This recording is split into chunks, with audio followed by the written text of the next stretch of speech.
En el principio creó Dios los cielos y la tierra. Y cuando hablamos del principio, damas y caballeros, estamos hablando del origen y el principio del espacio, de la materia y del tiempo. Esto es muy importante. El tiempo tuvo un inicio y el tiempo va a terminar. Dios, el Dios de la Biblia, está fuera del tiempo de nosotros. Nosotros somos seres cuadridimensionales. Dios es un Dios hiperdimensional, que no está sujeto a las leyes a las cuales nosotros estamos sujetos. Él pertenece a la eternidad.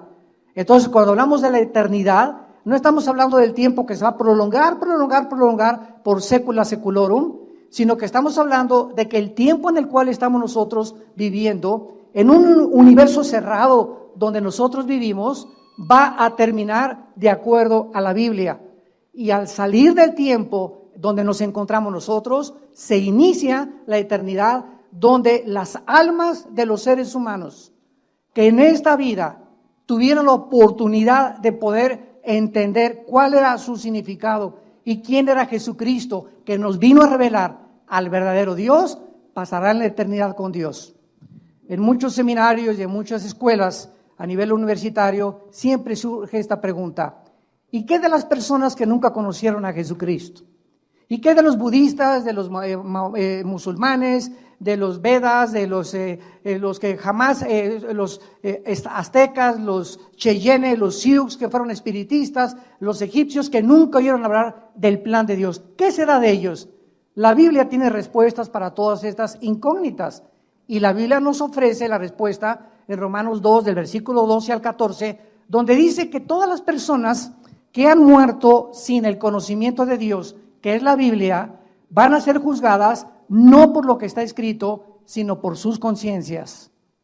Entonces, hay dos tipos de personas: los que nunca oyeron hablar de Dios o de Cristo. Puedes tú clasificarlos como los indígenas o personas que crecieron. En mi padre, por ejemplo, nuestro padre era sumamente religioso. En nuestra casa jamás leímos la Biblia. Tenía un candado la Biblia, porque si no venía una persona clasificada a la religión a la que pertenecíamos, no la podíamos abrir, porque estaba prohibida leer la Biblia hasta 1962, que el Papa Juan XXIII permitió por primera vez, después de más de 18 siglos, que el pueblo podía leer la Biblia, en el Segundo Concilio Vaticano. Y desde 1962 hasta nuestros días, gracias a Dios, que son millones de católicos que están leyendo la Biblia y están viniendo al conocimiento verdadero de Jesucristo, el Hijo de Dios. Entonces, nosotros encontramos en la Biblia que hubo un principio creado por Dios y fue los cielos y la tierra. Y cuando nosotros buscamos la ciencia en la Biblia, damas y caballeros, señores científicos, astrónomos, cosmólogos que nos están acompañando, hay más, escuchen esto, hay más evidencias científicas en la Biblia de la creación, de acuerdo a las primera y la segunda ley de la termodinámica, a las leyes de la genética, de la física, de los principios de la entropía, de la biología, de la arqueología, de la antropología, que lo que nos ofrece la pseudociencia fuera de la Biblia. Es increíble. Antier estábamos mi esposa y yo con nuestros hijos en una ciudad en Estados Unidos, en el Museo de Ciencia de la ciudad de Dallas, Texas. Y ahí entramos, y desde que tú entras al museo, te pone que venimos del producto de la evolución, que venimos de un huevo, que venimos de un proceso accidental, de una selección natural de las especies, y que de los dinosaurios nos convertimos en seres humanos, o de pescados en seres humanos, o de chivos, o de jirafas, etcétera, etcétera, cuando la misma ciencia biológica, los mismos los aminoácidos que forman las células del cuerpo, niegan en la genética, y el mismo ADN hace imposible la evolución. No existe absolutamente una sola prueba de un cambio, de una mutación a otra, de una especie a otra especie. Una sola mutación no existe de una especie a otra especie. Entonces, ¿qué es la teoría de la evolución? Es algo pseudocientífico, por eso se llama teoría. Cuando Carlos Darwin hizo el libro El origen de las especies, Carlos Darwin, tú lees su libro y vas a encontrar este vocabulario: chance y, quizá, no sé, no estoy seguro, a lo mejor. Este lenguaje no es científico, y el título del libro dice El origen de las especies y nunca dice cuál fue su origen. Qué increíble, ¿verdad? Qué contradicción más tremenda que tú escribas un libro del origen de los leones y nunca pones en el libro cuál es el origen de los leones o el origen del ser humano. Solamente son especulaciones, hipótesis, etcétera, etcétera, filosofías. Pero el ser humano, como hace un momento lo escuchamos en el testimonio, el ser humano es impresionantemente engañado. Y somos engañados y por eso hay seguidores de todo. Hay seguidores de Satanás, hay seguidores de los radicales musulmanes que les hacen creer que 42 vírgenes lo están esperando si se amarran bombas y se explotan. Hay seguidores para todas las cosas, para todas las filosofías, para todas las creencias existen en el ser humano. Porque el ser humano nunca ha oído, yo soy el camino, la verdad y la vida, lo dijo Jesucristo. Y es cuando llegas a Jesucristo, cuando llegas a la Biblia, cuando te das cuenta que las vendas se te caen y por primera vez en tu vida te enfrentas a la luz y a darte cuenta que el universo que existe, antes de nosotros existió otro universo. Dice la Biblia en el libro de Hebreos capítulo 11, versículo 3, estas palabras. Por la fe entendemos haber sido constituido el universo por la palabra de Dios. De modo que lo que se ve fue hecho de lo que no se veía. Y vamos a partir de este punto. Antes de que Dios dijera, en el principio Dios creó los cielos y la tierra, la Biblia dice que había otra dimensión antes de la creación del universo físico, visible, terrenal. Y esta revelación no se puede obtener a través de la investigación científica, ni de la marihuana, ni con viajes de LSD, ni otros caminos equivocados. Para poder nosotros saber de dónde venimos realmente, quiénes somos, es Dios el Creador, el que tenía que bajar a este mundo hace 2000 años en la persona de Jesús y revelarnos y decirnos de dónde venimos, cuál es el propósito de nuestra existencia, quiénes somos y hacia dónde nos dirigimos. Y hasta que tú no tengas esta revelación, vivirás en filosofías. Vivirás especulando de una filosofía a la otra, de una botella a la otra, de una mujer a la otra, de un hombre a otro hombre, de una telenovela a otra telenovela, siempre buscando sin encontrar y morirás exactamente como tú naciste. Naciste de las tinieblas, vivimos en tinieblas y muchos regresan al morir a las mismas tinieblas donde toda su vida nunca vieron la luz. Entonces, antes de que nosotros existiéramos, existía un mundo invisible de criaturas que la Biblia les llama ángeles, serafines y terafines y querubines. Y estas 4 especies que la Biblia menciona realmente son las criaturas que siguen actuando en el mundo donde estamos. Y la Biblia nos revela que estas criaturas que fueron creadas antes que nosotros tienen acceso al mundo físico terrenal donde tú y yo nos encontramos. Pero como el ser humano no entiende quiénes son estas criaturas, les llama los ovnis y los extraterrestres. Y estamos tratando de hacer contacto, como dijo el exastrónomo ateo Carlos Sagan. Si Dios nos hubiera dejado un mensaje más claro, pudiéramos creer en él. Pero la respuesta es que Dios se esconde precisamente del mundo físico terrenal para que no lo descubras a través de tus 5 sentidos, porque Él es espíritu. Y si quieres descubrir a Dios, tu espíritu tiene que nacer de nuevo. Y entonces comenzarás la búsqueda y la aventura más grande en la cual Dios nos ha puesto en este mundo. La Biblia nos muestra claramente en el libro de Job, capítulo 38, que estos ángeles estuvieron presentes cuando Dios estaba, escucha esto, qué maravillosa es la Biblia, cuando Dios estaba tomando las medidas del planeta Tierra, cuando Dios estaba midiendo la distancia que la Tierra tenía que tener entre el Sol, cuando Dios creó la Vía Láctea, donde nosotros nos íbamos a mover en un pequeñísimo planeta llamado la Tierra, cuando Dios calculó que el movimiento de la Tierra fuera exactamente en 24 horas, y que no hubiera nada, ninguna fuerza física que le hiciera hacia la Tierra, que la ley física, donde dice que la velocidad de la masa es proporcional a la velocidad que se le impone. Si yo tengo una canica y le hago así, la canica sale disparada, pero la canica se tiene que detener, porque la fuerza que yo le puse tiene que tener un momento en el que tiene que detenerse. Si tú lanzas un balazo, sale la bala y la bala tiene forzosamente que hacer una parábola y caer, o una flecha también. La pregunta a los científicos es, ¿quién hace que la Tierra no pierda su velocidad? ¿Quién permite que la Tierra gire a la misma velocidad? Y nos vamos al mundo microscópico y encontramos el mismo fenómeno. Todo está compuesto de átomos, electrones y neutrones y protones alrededor de un átomo. ¿Quién le da esa velocidad para formar a la materia? ¿Y quién inició eso para formar precisamente lo que se conoce como el mundo material?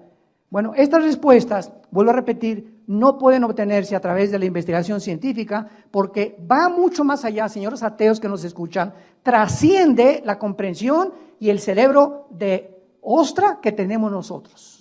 El cerebro de caracoles, somos seres humanos limitados, intelectual, inteligentemente. No podemos rebasar la línea de inteligencia que Dios nos dio, porque los que han querido hacer esto se han vuelto locos. Como el ateo Friedrich Nietzsche, el alemán, que dijo que Dios estaba muerto.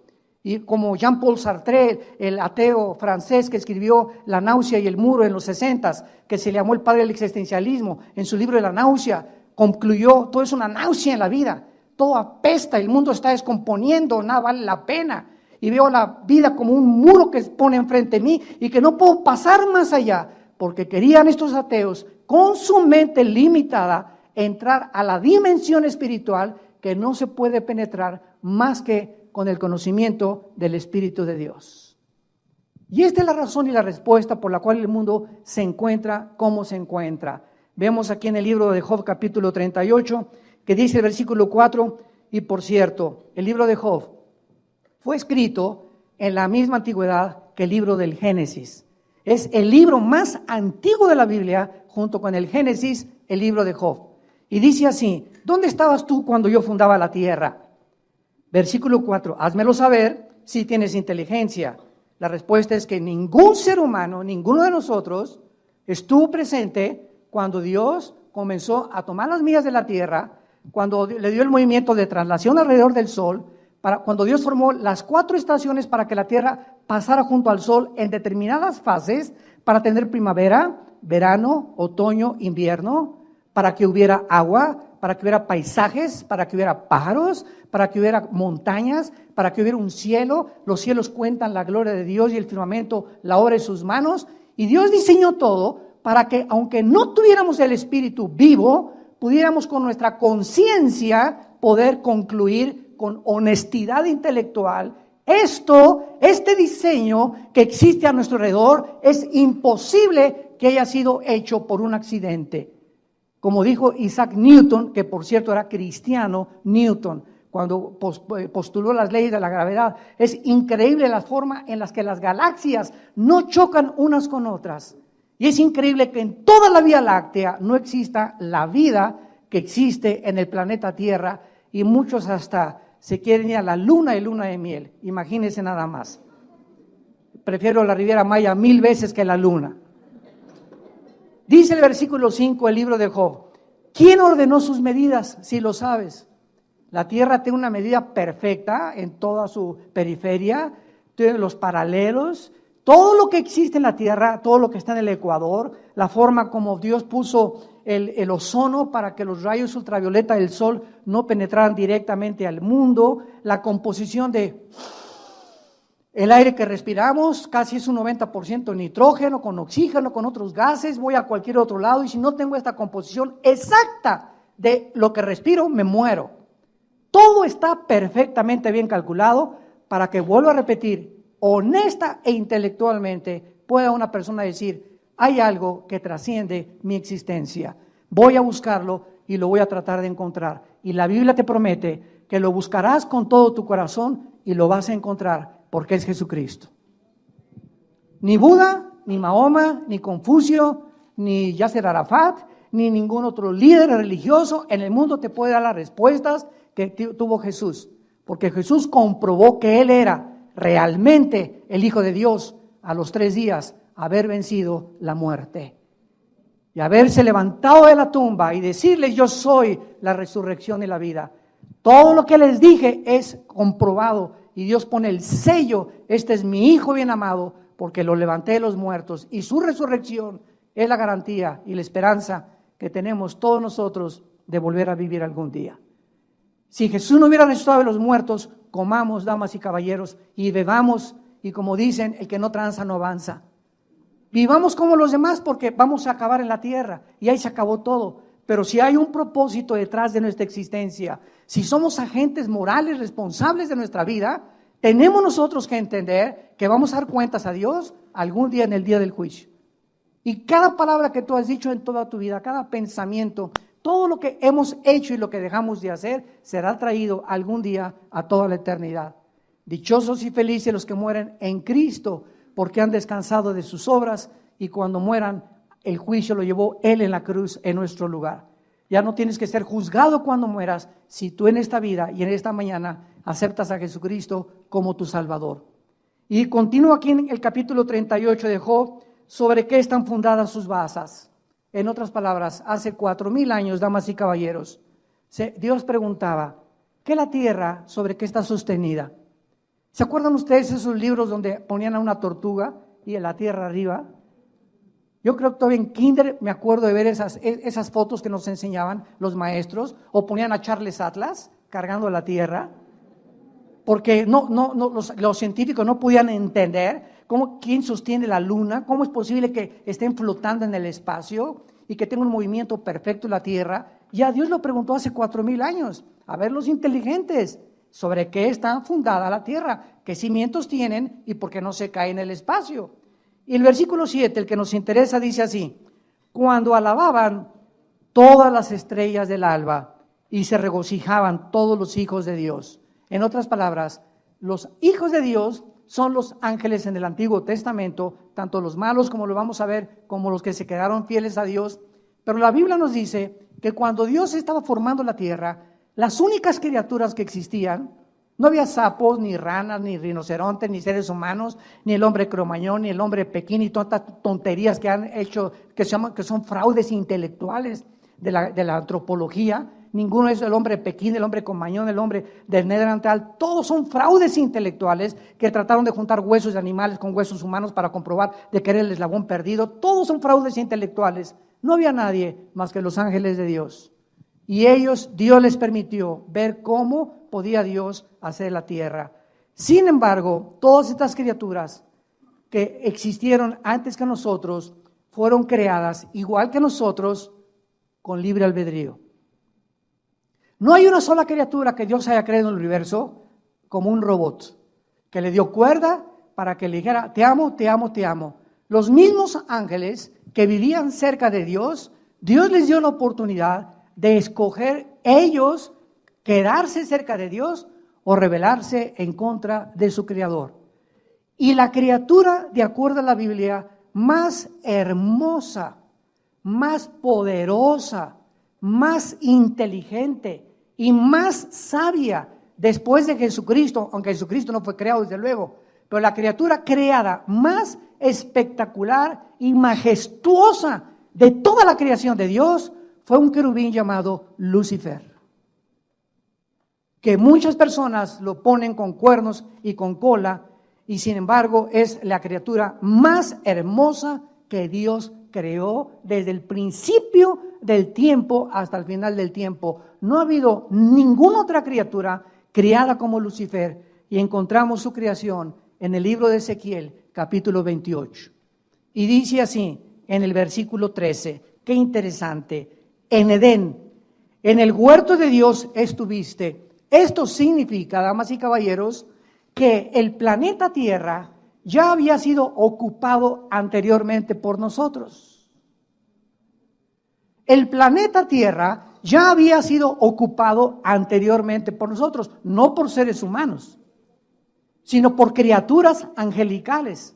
Y fue precisamente cuando Dios colocó a Adán y a Eva en el huerto del Edén que ya se encontraba ahí Satanás, porque su palabra, como lo vamos a ver en Isaías 14 y Ezequiel 28, la palabra de Satanás primero era Lucifer, que significa, o Luzbel, el portador de la luz, Jailel en el hebreo.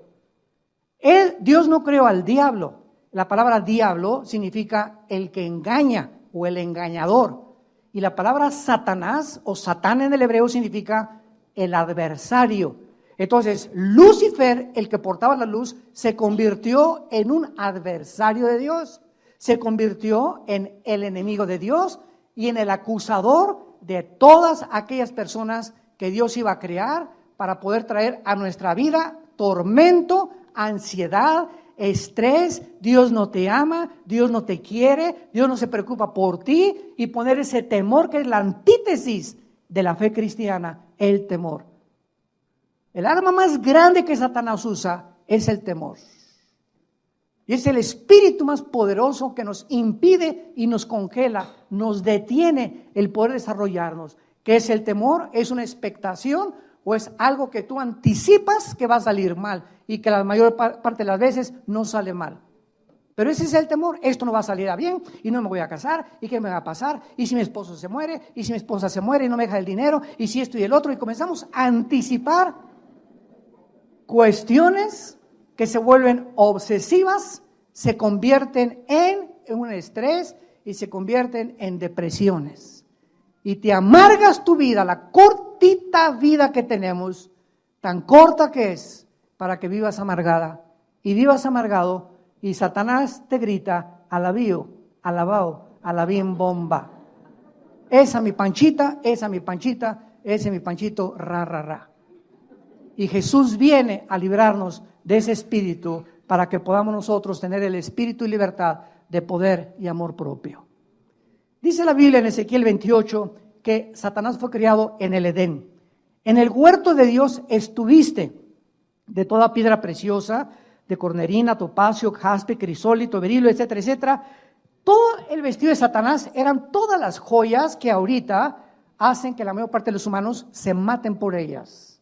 Por los diamantes, por el oro, por la plata, por los jaspes, por las esmeraldas, lo que consideramos lo más así, lo más hermoso, y una mujer que trae un collar de perlas verdaderas o de esmeraldas, ¿verdad? Es de millones de dólares. Todo el vestido de Satanás fue creado por, escuchen, porque esas piedras, esas gemas preciosas ya estaban aquí en la tierra. Y lo vamos a ir desarrollando para que vean lo interesante de la forma de la creación humana. Dice el versículo 14: tú, querubín, así le llama a Dios, grande protector. Noten, el Luzbel era el protector de la santidad de Dios. Se le llama protector. Aquí es antes de que él cayera en el pecado y la rebelión. Fue creado hermoso, precioso, con su vestido lleno de joyas, impresionantemente maravilloso, poderoso, sabio, y además era el que guardaba y protegía a Dios. Y la pregunta es, ¿de qué? Si el pecado no había entrado. Muy bien, el pecado no había entrado, porque el pecado entró primero en los ángeles antes que en nosotros, pero sin embargo había el potencial en esas criaturas de que se rebelaran. Entonces Dios sabía que al haber creado esas criaturas, Él corría el riesgo de que muchos de ellos le dijeran: no queremos seguir contigo, como muchos seres humanos lo han hecho actualmente. No queremos tus leyes ni tus 10 mandamientos. Déjame a mí hacer mis mandamientos. Yo no quiero tener nada contigo, Dios. Para mí tú no existes. Yo soy Dios, yo me crié, yo soy el que pongo mis leyes morales, mi código de conducta. Y es la misma actitud que muchos seres humanos tienen, sin considerar que esta actitud la tuvieron los ángeles antes que nosotros. Y dice la Biblia que a ellos Dios no los perdonó.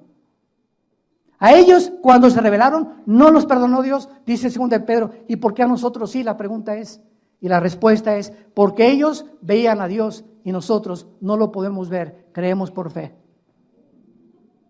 Esa es la grande diferencia. Por eso ellos no tuvieron perdón, y por eso ahora Dios quiere y diseñó que el que quiera seguirlo a Él sea por la fe, sin tener necesidad de ver nada, confiando en lo que nos dice en la Biblia. Y sin esta fe, sin esta confianza que tú tengas en Dios, es imposible que tú camines con Dios. Ni que le agrades a Dios, ni que Dios pueda hacer nada por tu vida. Tú puedes ayunar 8 días y revolcarte en el suelo y gritar y llorar y ponerte ceniza y golpearte y ponerte carbones. Y Señor, a Dios no lo mueven nuestros sentimientos ni nuestras emociones. A Dios lo mueve la fe. Y sin fe es imposible agradar a Dios. Este querubín protector dice: te puse en el santo monte de Dios, allí estuviste en medio de las piedras, perfecto eras, versículo 15, en todos tus caminos, desde el día que fuiste creado hasta que se halló en ti, Eguel, en el hebreo con W, que se tradujo maldad y que significa injusticia en el vocabulario de nosotros actualmente.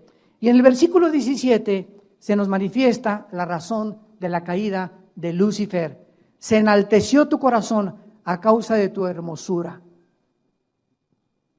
Muchas veces he oído la maldición de mis universos, la maldición de los hombres guapos, o la maldición de aquellos que tienen todo absolutamente y que no saben que esa belleza y que esa guapura o que ese buen estado en el que tú te encuentras o ese dinero o las propiedades que tú heredaste, no sabes y no es reconocido que vienen de Dios. Y comienza el ser humano a creerse y a despreciar a los demás porque anda con guaraches, porque nació con cara de sapo tu vecino, porque otro tiene orejas de coliflor, otro nació pelón, otro chaparro, etcétera, etcétera. Y ninguno de nosotros escogimos nacer como nacimos. Y cuando vienes a Jesucristo, Él viene a penetrar todas las barreras sociales y a mostrarnos que no somos ante Él diferentes. Somos creación suya. Y no hay griego, ni judío, ni italiano, ni indígena, ni negro, ni amarillo, ni café, como le llaman ahora los paisanos allá en Estados Unidos, les llaman los cafés, ¿verdad? O los blancos, todos somos absolutamente creados y todos tenemos la imagen y semejanza de Dios y todos fuimos creados a su imagen. Y hay de aquellos que son racistas, que es uno de los pecados que más vino a combatir el Hijo de Dios. El desprecio por las clases más pequeñas, el desprecio que porque lávame los zapatos y que aquí quítate, India fea, India bruta, India María, sáquese de aquí. Y cuando comenzamos a tener esa actitud ante los demás y comenzamos a tratar a las personas como cosas y no como criaturas de Dios, es cuando comenzamos a enorgullecernos y cuando comenzamos a ver que la gracia de Dios se aleja de nuestra vida. Porque la Biblia dice, el que se acuerda del pobre, se acuerda de Jehová de los ejércitos. Y cuando tú le niegas un saludo, o cuando tú en tu iglesia o en tu casa recibes a los mejores vestidos y pones a los peores vestidos hasta atrás, porque te avergüenzas de ellos, ten mucho cuidado con tu cristianismo, porque eso no es cristianismo, eso es racismo y orgullo social, intelectual, que tienes todavía arraigado en tu corazón. Muy bien, en Isaías 14 nos brincamos de Ezequiel y encontramos en Isaías 14 la caída de Satanás. ¿Y qué es lo que en este planeta Satanás y cómo sabemos que él estuvo aquí? Para tener más confirmación. Dice Isaías 14, versículo 12. ¿Cómo caíste del cielo? Oh Lucero, ahí está el nombre de él. Lucifer, Heilel en el hebreo. ¿Cómo caíste del cielo, Lucero, hijo de la mañana? Cortado fuiste por tierra, tú que debilitabas a las naciones. O sea, antes de nosotros ya había naciones aquí en el mundo formadas por ángeles. Y el mundo había sido dividido de diferentes formas por los mismos ángeles. ¿Cómo lo sabemos? Dice el versículo 13, tú que decías en tu corazón, subiré. ¿Cómo puedes subir? Cuando subes o bajas. Cuando subes es para arriba, ¿no? Cuando bajas es hacia abajo. O sea que Satanás se encontraba abajo del cielo. Y entonces aquí fue en la tierra donde él planeó el pinochetazo. Fue en este planeta, antes de que nosotros pudiéramos ser, y cuando Dios volvió otra vez a recrear el planeta Tierra, como lo vamos a ver, que Satanás desde este mundo planeó subir al cielo y dijo, no, yo voy a ir allá al trono de Dios y lo voy a asaltar, y planeó, ¿verdad?, sus ángeles, y vamos a dar el pinochetazo, el golpe de Dios, y dice Satanás, junto a las estrellas de Dios. Ya había estrellas antes que nosotros. Cuando yo oigo muchos cristianos que dicen que el universo tiene 6,000 años o no pasa 10,000 años, bueno, ni siquiera la misma arqueología ni la astronomía nos permiten concluir con eso. El potasio argón, el carbono 14, la radioactividad, que son de los 96 métodos científicos para probar la antigüedad de la Tierra y de las cosas, tienen una aproximación de 13 a 17 millones de años que el planeta Tierra existe. Los mismos dinosaurios, los mismos huesos que han aplicado el carbono 14 a los dinosaurios, está comprobado que los dinosaurios no formaron parte de nuestra creación. Ellos vivieron en el mundo antes que nosotros. Los dinosaurios son fósiles que existieron en el mundo preadámico antes que nosotros. Yo siempre lo creí desde que me convertí a Jesucristo, porque no se podía comparar ni se podía llegar a la conclusión de que si el hombre fue creado con los dinosaurios hubieran acabado con nosotros, hubieran acabado con la raza humana, ¿verdad? Porque no había arma que pudiera penetrarnos y en aquel tiempo no había ni siquiera municiones. Levantaré mi trono, dijo Luzbel, y en los montes del testimonio me sentaré a los lados del norte. Sobre las alturas y las nubes subiré y seré semejante al Altísimo.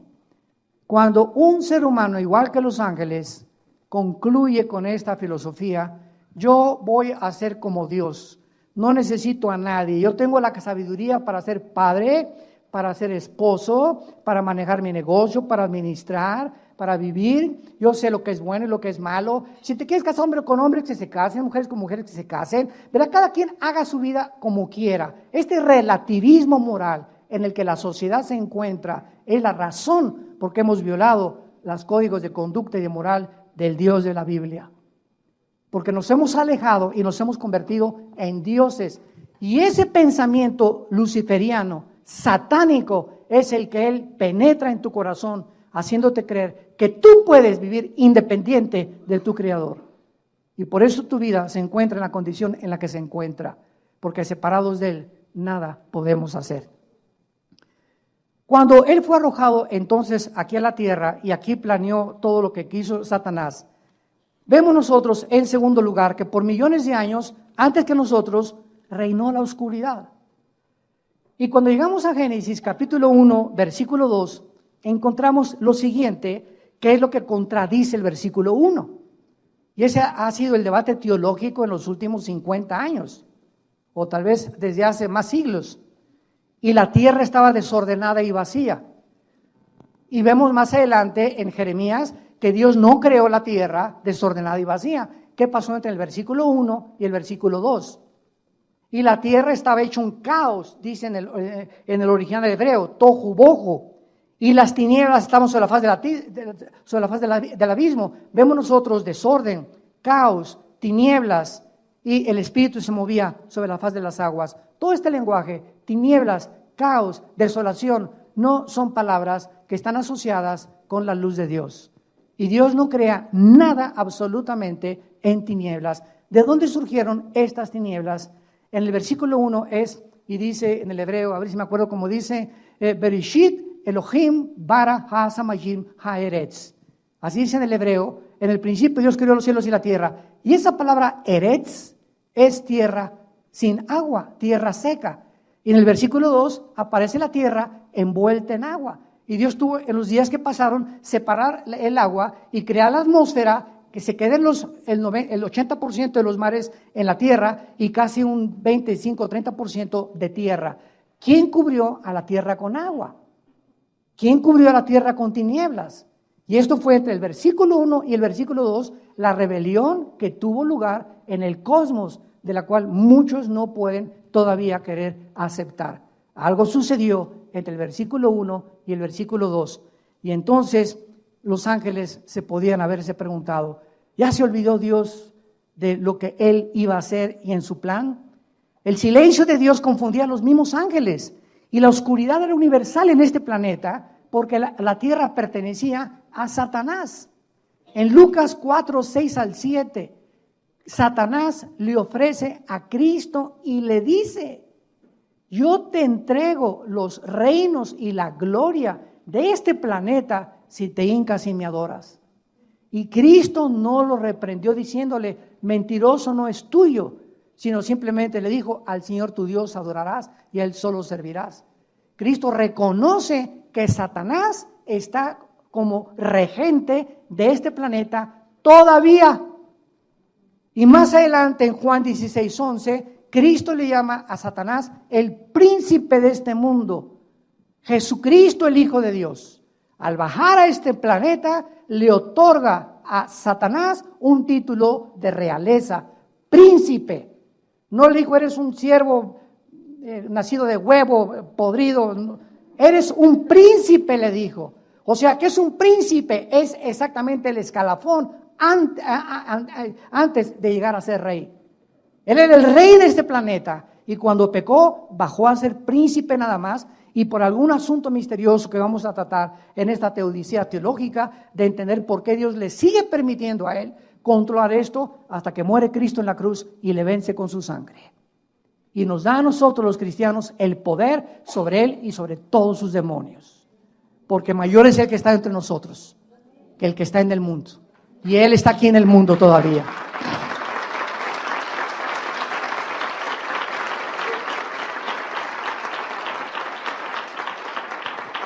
El apóstol Pablo en Efesios 2:2 le llama también el príncipe de la potestad del aire. Y es interesante que la palabra aire es atmósfera, aer en el griego. O sea que Satanás opera no en la luna ni en Marte, Satanás opera de la atmósfera hacia abajo, de acuerdo a la Biblia. ¿Y qué hay de la atmósfera hacia abajo? Qué interesante que de la atmósfera hacia abajo opera el espectro electromagnético. ¿Qué es el espectro electromagnético? Cuando Dios dijo, y que sea la luz. Entonces, ¿qué es la luz? Los mismos científicos no pueden definir la luz, pues es un fluido de electrones. Es algo que corre nada más, ¿verdad? Pero es inexplicable, no se puede determinar realmente qué es la luz. Y cuando vemos nosotros que el espectro electromagnético es lo que rodea la Tierra y hace posible que ahorita yo con el micrófono, ustedes me escuchen, hace que viaje el sonido en ondas. Tú prendes un radio y ahorita aquí junto a nosotros hay 500 frecuencias invisibles. Pero tengo un aparatito que se llama el radio y pongo la charrita del cuadrante, pongo el XW, pongo esto y de acuerdo como yo le mueva, la banda va agarrando, la banda a la que yo sintonizo y esa la trae a mis oídos. Pero aquí están todas en la atmósfera. Y al decir que Satanás es el príncipe de la potestad del aire, nos habla Dios que Él está a cargo de las comunicaciones del mundo. Programas de televisión, programas en el cine, programas en el radio, telenovelas, Él está controlándolo todo. Oremos por todas las estaciones y los programas cristianos que existen para contrarrestar el veneno de Satanás. Miguel, tal vez el arcángel, le pudo haber dicho a Dios, ¿verdad? Bueno, ¿qué pasa, Señor? ¿Qué es lo que sucede? Y de repente dice en Génesis 1, versículo 3, y dijo Dios, que sea la luz. Y Dios que hizo que la luz resplandeciera de las tinieblas, es el que ha hecho resplandecer nuestros corazones a la imagen de su Hijo Jesucristo. Lo dice en 2 Corintios capítulo 4. Y así como Dios hizo que del universo resplandeciera la luz y de las tinieblas desaparecieran y apareciera la luz, así nosotros nacimos en tinieblas y cuando Cristo entra, se van las tinieblas y comienzas tú a caminar en esa luz que se llama Jesucristo. Que sea la luz, y vio Dios que la luz era buena. Versículo 4, Génesis 1. Y separó Dios la luz de las tinieblas. Hubo la necesidad del Eterno de separar una de otra cosa, para que no dijéramos las tinieblas son luz y la luz son tinieblas. El relativismo filosófico del siglo XXI, que a lo malo le llamamos bueno y a lo bueno le llamamos malo. Como una vez que el presidente Reagan aterrizó en Washington y se acercó un periodista y le dijo, ¿usted qué opina del homosexualismo? Y contestó el presidente Reagan, ¿verdad? Bueno, es pecado. Y entonces el periodista le contestó, bueno, eso es lo que usted piensa, pero para mí no es pecado. Y el presidente Reagan le volvió a decir, ¿sabe una cosa, amigo? Que realmente y finalmente no es lo que usted piensa ni lo que yo pienso, sino lo que dice Dios. Dios condena el homosexualismo en la Biblia. Entonces, no es lo que tú piensas, ni lo que la doctora Corazón, ni el doctor en sexualismo, ni el psiquiatra, ni el psicólogo. Es Dios el que establece las leyes morales del hombre. Y Dios trajo a Adán y le trajo a Eva, no le trajo a Carlos ni a Pepe.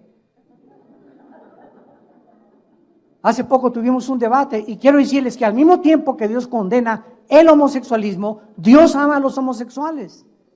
Dios ama a los homosexuales. ¿Por qué? Porque son criaturas hechas a la imagen y semejanza de Dios, pero ellos tienen que ser confrontados y entender que es un camino equivocado, simplemente es todo.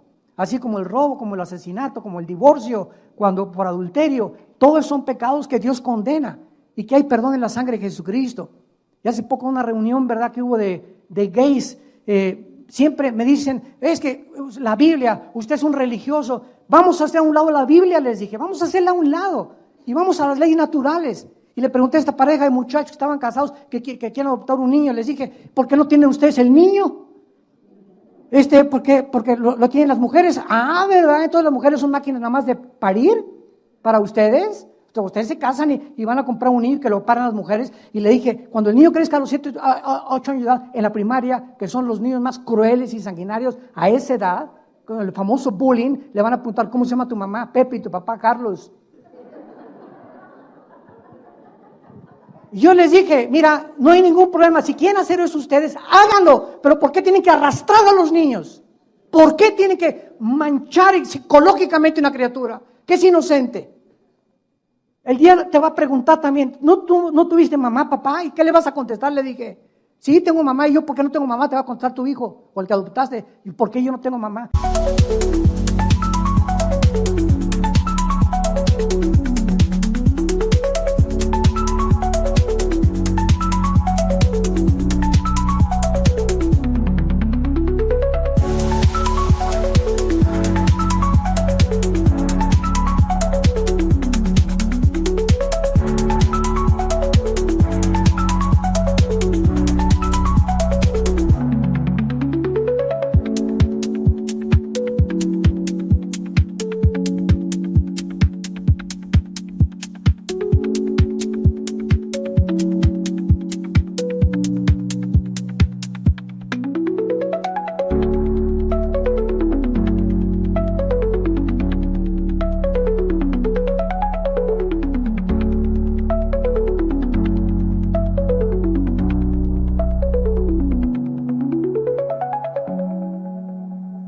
Porque a mí me niegas el derecho a tener una madre como tú la tuviste.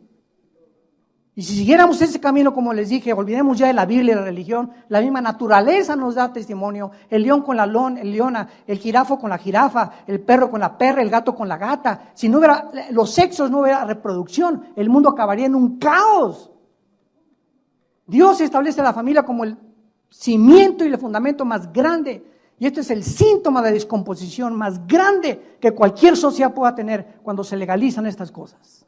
Somos una sociedad que estamos precipitando nuestro camino a los juicios de Dios. Y no nos espantemos de los temblores y los terremotos y los tsunamis y los ventavales y los incendios y lo que está pasando en el mundo y le echamos la culpa a Dios, cuando es el pecado de nosotros lo que hace que la naturaleza se vuelva nuestra enemiga. Y finalmente Dios, en medio de este caos, crea al ser humano.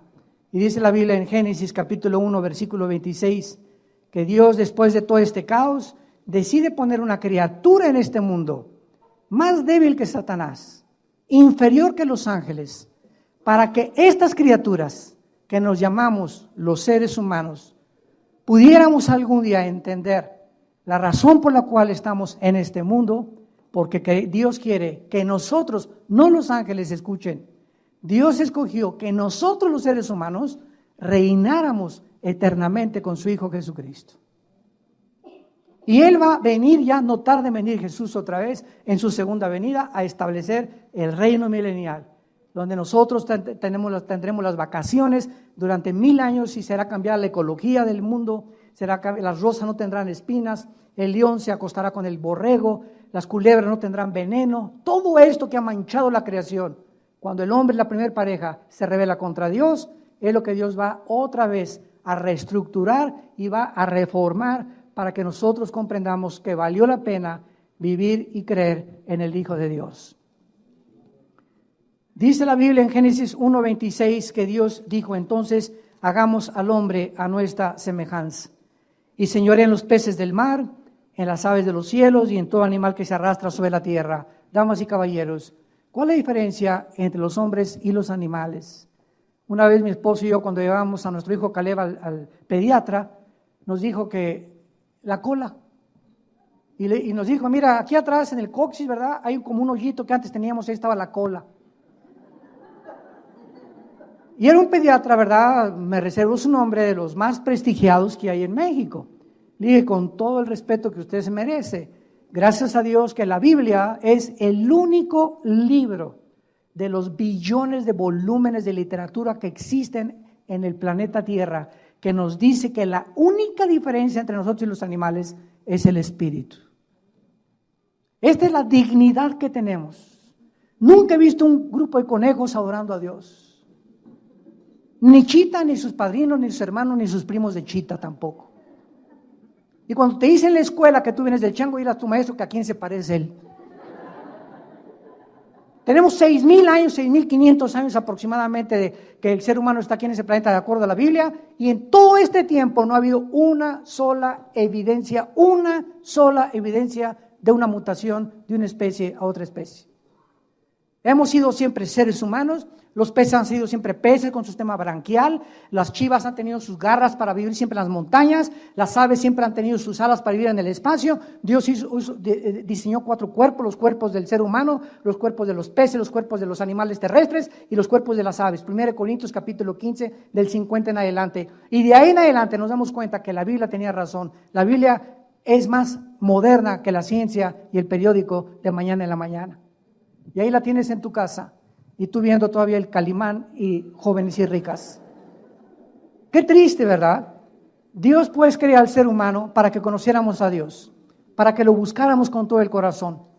Y entonces, como el ser humano nació muerto espiritualmente, somos un espíritu, tenemos un alma, vivimos dentro de un cuerpo. Esta es la forma como Dios diseña los elementos tuyos y los míos. Somos espíritu. Tenemos un alma y vivimos dentro de un cuerpo. Cuando la primer pareja se rebela contra Dios, mueren espiritualmente, y de Adán a nuestros días, dice la Biblia que nacimos muertos espiritualmente, y entonces el hombre, por traer la imagen y semejanza de Dios en el alma, ¿qué es el alma? La mente, la voluntad, el intelecto, los sentimientos y las emociones. El ser humano, al descubrir que hay algo que trasciende, los egipcios enterraban a sus muertos con comida. No hay una sola tribu, una sola civilización en la historia que no haya creído que algo trasciende en el más allá la vida humana. Todos los indios, los Sioux, los Cheyennes en Estados Unidos eran espiritistas. Todos han creído que hay algo por ahí. ¿Qué es la brujería? Es una forma equivocada de hacer contacto con el espíritu Cuauhtémoc o con el espíritu de tu madrina.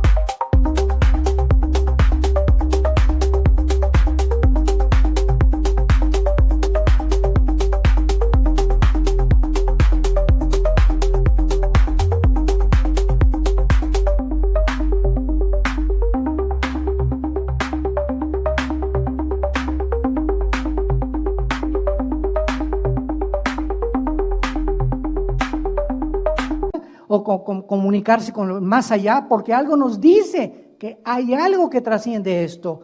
Y esta es la razón por la que se inventaron las religiones. ¿Qué son las religiones? Son sustitutos y caminos inventados por nosotros para poder idear la forma de cómo reconectarnos con la fuente de energía que es Dios. Y todas las religiones, sin ninguna excepción, tienen el mismo común factor denominador. Todas las religiones enseñan que para conectarte con Dios necesitas portarte bien y hacer sacrificios. De alguna forma, algún sacrificio. Y cuando vienes a Cristo, nos muestra la Biblia que no necesitamos portarnos bien, que así como estamos de sucios con tu homosexualismo, borracho, parrandero y jugador, tuviste 5 abortos, eres un mentiroso, eres esto, eres el otro, eres un adúltero. Así como estamos, Dios nos ama y nos quiere perdonar en esta mañana desde una cruz. Este es el mensaje del Evangelio, que Dios muestra su amor para con nosotros, en que estando en la condición en que estamos, nos ama. No nos dice Dios, vete a la vida y vuelta y después hablamos. O no comas en un mes y después hablamos. O mira, métete de monja o métete de monje. Dios, ese no es el mensaje de la Biblia. Dios dice, así como estás, te amo. Y lo único que necesitas hacer es lo siguiente: creer que en esa cruz yo di mi vida por ti y estoy pagando una cuenta que tú nunca pudiste pagar, ni con lo mejor que te pudieras portar, ni con los sacrificios que pudieras hacer. Yo lo hice todo en una cruz. Y cuando yo entre a tu vida, escúchame muy bien, cuando yo entre a tu vida, dice Dios, yo tengo el poder para cambiar tu vida y llevarte por el camino de la verdad, el camino de la justicia, el camino de la santidad. Porque separado de mí jamás lo podrás obtener. No es por obras para que nadie se gloríe, es por la gracia de Dios, la salvación de Jesucristo. Y por eso la palabra de la cruz es locura al que se pierde, porque este mensaje choca contra el orgullo humano.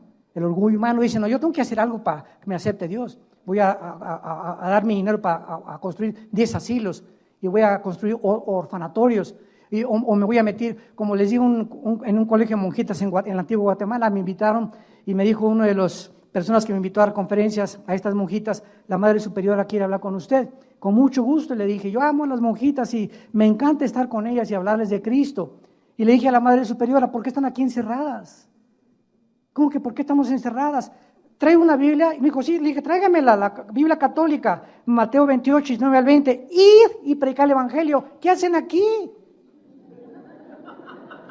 ¿Qué hacen aquí? Le dije, hace poco estuve con un convento también con unos monjes, ¿verdad? Y les dije, ¿qué hacen aquí? El mensaje de Dios es que salgamos al mundo a predicar. Aquí encerradas, ¿cómo van a predicarle a nadie Cristo? Pues es que nos enseñaron que aquí encerradas encontramos a Dios. ¿Quién les enseñó eso? No está en la Biblia. Ya ve a María Purísima comenzó la manjita a persinarse, ¿verdad? Y recibió a Cristo, gracias a Dios. Esta mujer hace 7 años estuve con ella. Y tengo a veces correos de ella donde me dice que ella quiere ya verdaderamente seguir a Jesucristo. Claro que se salió a los 6 meses, se salió, ya no está en el convento. Anda por allá por Perú, por Paraguay, por Centroamérica. Y está tratando, ¿verdad?, de ir a iglesias y poder crecer en Cristo. Y quería irse misionera al África. Pero es el mensaje que hace encerrado, o sea, los engañó el diablo. Los encerró y inventó los conventos porque ahí encontramos a Dios. Ahí no encontramos a Dios. A Dios lo encontramos dentro de nosotros, en la persona de Cristo, cuando Él entra a nuestro corazón como nuestro Salvador. Y la iglesia no es un edificio, la iglesia somos nosotros las personas. Donde 4 o 5 se reúnen, ahí estoy en medio de ellos, dijo Jesucristo. ¿Por qué, damas y caballeros, tanta ignorancia? ¿Por qué tanto paganismo? Porque ignoran la Biblia. Porque ignoran la Biblia. Mi pueblo pereció por falta de conocimiento, porque cuando conozcan la verdad los hará libre. Es un mensaje que choca contra el orgullo religioso. Es un mensaje que choca contra el intelecto del ser humano. Pero Dios escoge este mensaje para que pudiéramos nosotros conocerle y aceptar a su Hijo en nuestro corazón. ¿No quisieras tú en este plan cósmico de Dios, donde Él ideó que nosotros, pobres criaturas, ahorita, menores que los ángeles en poder y sabiduría, algún día reinemos con Él? ¿No quisieras en esta mañana salir de este lugar con Él en tu corazón y darle las gracias de que Él te trajo? Es un milagro que tú estés aquí, porque no es coincidencia ni es accidente. Esta mañana tú tenías una cita con Él. Él te trajo con un invitado, te invitó tu primo, tu amigo, veniste de curioso, porque la curiosidad es la que nos ve muchas veces encontrar la verdad, pero por alguna razón en esta mañana Dios quiere tocar tu vida, entrar a tu vida y darte la seguridad del perdón de tus pecados y la vida eterna. Les pido a muchos de ustedes, si gustan, que inclinen su cabeza y le digan a Dios en esta mañana, así, en las circunstancias en que tú te encuentras, no importa lo que tú hayas hecho, la sangre de Cristo nos limpia de todo pecado. Esta es su misericordia. Esta es la gracia de Dios, que Él nos acepta como somos, de pecadores. Y nos dice, mi Hijo lo hizo por ti. Tú nunca lo pudiste haber hecho.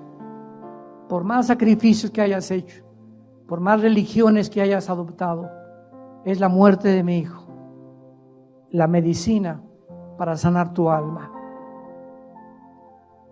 Si las religiones salvaran, la muerte de Cristo fue algo desperdiciado. Porque tuvo Jesús en Getsemaní sudar gotas de sangre y decirle, Señor, si hay otro camino, búscalo, Señor, y no beba yo esta copa. Señor, mejor diles que se porten bien y nos vemos en el cielo. que abracen una religión y que los vas a perdonar. Y el Padre le contestó, no, sin derramamiento de sangre no hay perdón de pecados. No somos nosotros los que determinamos la manera de reunirnos con Dios, de reconectarnos con Dios. Es Él. O aceptamos su manera o somos rechazados como Caín. Si tú quieres en esta mañana aceptar este mensaje de gracia, de perdón, dile con toda tu alma estas palabras a Jesús. Señor Jesús, creo que hace 2000 años en esa cruz tu cuerpo fue convertido como un guiñapo humano. Te pusieron espinas, clavos en las manos, destrozaron tu cuerpo con el látigo romano, clavos en tus pies, para que en esa cruz tú me estabas diciendo que me amabas y que me sigues amando. Te pido, Jesús, que en este instante entres a mi vida. Gracias por tan grande perdón que no merezco, pero he comprendido que es por tu gracia, que tú me lo estás regalando, sin que yo tenga que hacer nada más que creer en ti. Pero ahora he comprendido también que al creer en ti, que pagaste en mi lugar con tu sangre, me darás al Espíritu Santo para que me dé el poder de vivir para ti, de cambiar mi corazón y de transformar mi vida. Gracias por tan grande amor. En el nombre de Jesús.